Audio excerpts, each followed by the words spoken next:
Hi hello ನಮಸ್ಕಾರ ಸ್ನೇಹಿತರೆ. ಜೈ ಹನುಮಾನ್ ಉದ್ಯೋಗ ಮಾಹಿತಿ ಕೇಂದ್ರಕ್ಕೆ ತಮಗೆಲ್ಲರಿಗೂ ಆಧಾರದ ಸ್ವಾಗತ. ಬನ್ನಿ ಸ್ನೇಹಿತರೆ, ಇವತ್ತಿನ ವಿಷಯ ಏನಪ್ಪಾ ಅಂದ್ರೆ ರಾಜ್ಯ ಸರ್ಕಾರದಿಂದ ಗ್ರಾಮ ಆಡಳಿತಾಧಿಕಾರಿ ಹುದ್ದೆಗಳಿಗೆ ಅರ್ಜಿಯನ್ನು ಆಹ್ವಾನಿಸಿದ್ದಾರೆ. ಇದರ ಸಂಪೂರ್ಣ ಮಾಹಿತಿಯನ್ನು ನಾನು ನಿಮಗೆ ತಿಳಿಸ್ಕೊಡ್ತೀನಿ.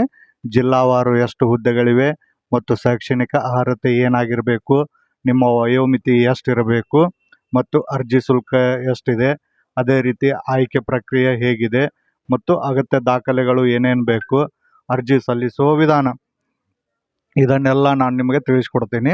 ಅದೇ ರೀತಿ ನೀವು ಇನ್ನೂ ಏನಾದರೂ ನಮ್ಮ ಚಾನಲನ್ನು ಸಬ್ಸ್ಕ್ರೈಬ್ ಮಾಡ್ಕೊಂಡಿಲ್ಲಪ್ಪ ಅಂದ್ರೆ ಈಗಲೇ ಸಬ್ಸ್ಕ್ರೈಬ್ ಮಾಡ್ಕೊಳ್ಳಿ. ಯಾಕಂದ್ರೆ ಮುಂದೆ ಬರ್ತಕ್ಕಂಥ ಎಲ್ಲ ಉದ್ಯೋಗಗಳ ಮಾಹಿತಿಯನ್ನು ನಾನು ನಿಮಗೆ ತಿಳಿಸ್ಕೊಡ್ತೀನಿ. ಬನ್ನಿ ಸ್ನೇಹಿತರೆ, ಹಾಗಾದ್ರೆ ನೋಡೋಣ ಯಾವ ಹುದ್ದೆಪ್ಪ ಅಂದ್ರೆ ಗ್ರಾಮ ಆಡಳಿತ ಅಧಿಕಾರಿ. ಈ ಹುದ್ದೆಗೆ ಅರ್ಜಿ ಸಲ್ಲಿಸಲು ನಿಮ್ಮ ವಿದ್ಯಾರ್ಹತೆ ಏನಾಗಿರಬೇಕು ಅಂದ್ರೆ ದ್ವಿತೀಯ PUC ಪಾಸ್ ಆಗಿರಬೇಕು ಅಥವಾ ITI ಮತ್ತು ಡಿಪ್ಲೊಮಾ ಆದಂಥ ಅಭ್ಯರ್ಥಿಗಳು ಕೂಡ ಈ ಹುದ್ದೆಗೆ ಅರ್ಜಿಯನ್ನು ಸಲ್ಲಿಸಬಹುದು. ಇನ್ನು ಎಷ್ಟು ಹುದ್ದೆಗಳಿವೆಪ್ಪ ಅಂದ್ರೆ 505 ಹುದ್ದೆಗಳಿವೆ.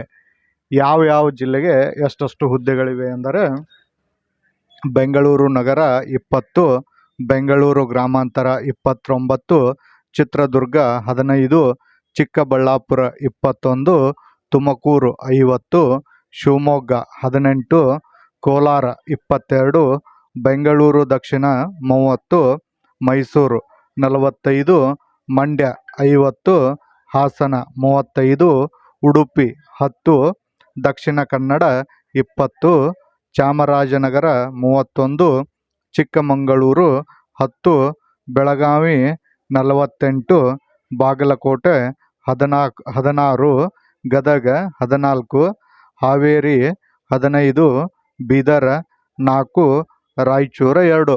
ಒಟ್ಟು ಎಲ್ಲ ಸೇರಿ 505 ಹುದ್ದೆಗಳಿಗೆ ಅರ್ಜಿಯನ್ನು ಆಹ್ವಾನಿಸಿದ್ದಾರೆ ಸ್ನೇಹಿತರೆ.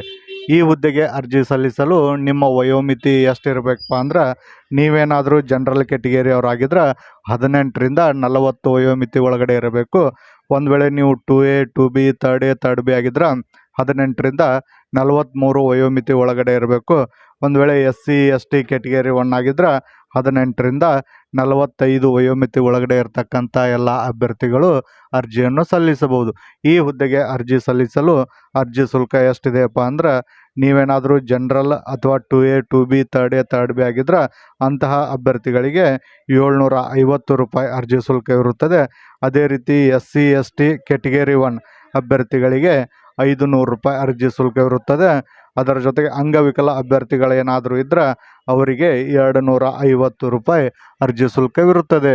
ಇನ್ನು ಅರ್ಜಿ ಸಲ್ಲಿಸಿದ ಅಭ್ಯರ್ಥಿಗಳಿಗೆ ಯಾವ ರೀತಿ ಆಯ್ಕೆ ಮಾಡಿಕೊಳ್ಳುತ್ತಾರೆ ಅಂದರೆ ಅರ್ಜಿ ಸಲ್ಲಿಸಿದಂಥ ಎಲ್ಲ ಅಭ್ಯರ್ಥಿಗಳನ್ನು ಸ್ಪರ್ಧಾರ್ಥಕ ಪರೀಕ್ಷೆಯ ಮೂಲಕ ಆಯ್ಕೆ ಮಾಡಿಕೊಳ್ಳುತ್ತಾರೆ ಸ್ನೇಹಿತರೆ. ಇನ್ನು ಅರ್ಜಿ ಸಲ್ಲಿಸಲು ಯಾವ ದಾಖಲೆಗಳು ಬೇಕಪ್ಪ ಅಂದ್ರೆ ನಿಮ್ಮದು 10ನೇ ತರಗತಿ ಅಂಕಪಟ್ಟಿ ಮತ್ತು ಅದರ ಜೊತೆಗೆ ನಿಮ್ಮದು ದ್ವಿತೀಯ PUC ಅಂಕಪಟ್ಟಿ ಅಥವಾ ನಿಮ್ಮದು ಒಂದು ವೇಳೆ ITI ಅಥವಾ ಡಿಪ್ಲೊಮಾ ಆಗಿದ್ರೆ ಅದರ ಅಂಕಪಟ್ಟಿ ಮತ್ತು ಜಾತಿ ಪ್ರಮಾಣ ಪತ್ರ. ನೀವೇನಾದರೂ ಕನ್ನಡ ಮತ್ತು ಹಳ್ಳಿಯಲ್ಲಿ ಕನ್ನಡ ಮೀಡಿಯಮ್ ಮತ್ತು ಗ್ರಾಮೀಣದಲ್ಲಿ ಕಲ್ತಿದ್ರೆ ಅಂಥ ಅಭ್ಯರ್ಥಿಗಳಿಗೆ ಕನ್ನಡ ಮತ್ತು ಗ್ರಾಮೀಣ ಪ್ರಮಾಣ ಪತ್ರ, ಒಂದು ಆಧಾರ್ ಕಾರ್ಡ್, ಒಂದು ಫೋಟೋ, ಒಂದು ಸಿಗ್ನೇಚರ್, ಇಷ್ಟೆಲ್ಲ ದಾಖಲೆಗಳನ್ನು ರೆಡಿ ಮಾಡಿಟ್ಕೊಂಡು ನೀವು ಅರ್ಜಿಯನ್ನು ಸಲ್ಲಿಸಬಹುದು. ಅರ್ಜಿಯನ್ನು ಎಲ್ಲಿ ಸಲ್ಲಿಸಬೇಕಪ್ಪ ಅಂದ್ರೆ ಅರ್ಜಿಯನ್ನು ಆನ್ಲೈನ್ ಮುಖಾಂತರ ಮಾತ್ರ ಸಲ್ಲಿಸಲು ಅವಕಾಶವಿರುತ್ತದೆ. ಆಫ್ಲೈನ್ ಮುಖಾಂತರ ಯಾವುದೇ ರೀತಿ ಅರ್ಜಿ ಸಲ್ಲಿಸಲು ಅವಕಾಶವಿರುವುದಿಲ್ಲ.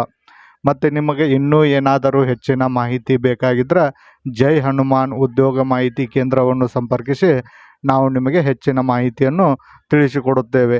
ಇನ್ನು ಅರ್ಜಿ ಸಲ್ಲಿಸಲು ಕೊನೆಯ ದಿನಾಂಕ ಯಾವಪ್ಪ ಅಂದ್ರೆ 30/7/2026 ಅರ್ಜಿ ಸಲ್ಲಿಸಲು ಕೊನೆಯ ದಿನಾಂಕವಾಗಿರುತ್ತದೆ. ಅದರ ಒಳಗಾಗಿ ಅರ್ಜಿಯನ್ನು ಸಲ್ಲಿಸಿಕೊಳ್ಳಿ. ಮತ್ತು ಇಲ್ಲಿಯ ತನಕ ಈ ವಿಡಿಯೋ ನೋಡಿದಂಥ ಎಲ್ಲರಿಗೂ ಧನ್ಯವಾದಗಳು.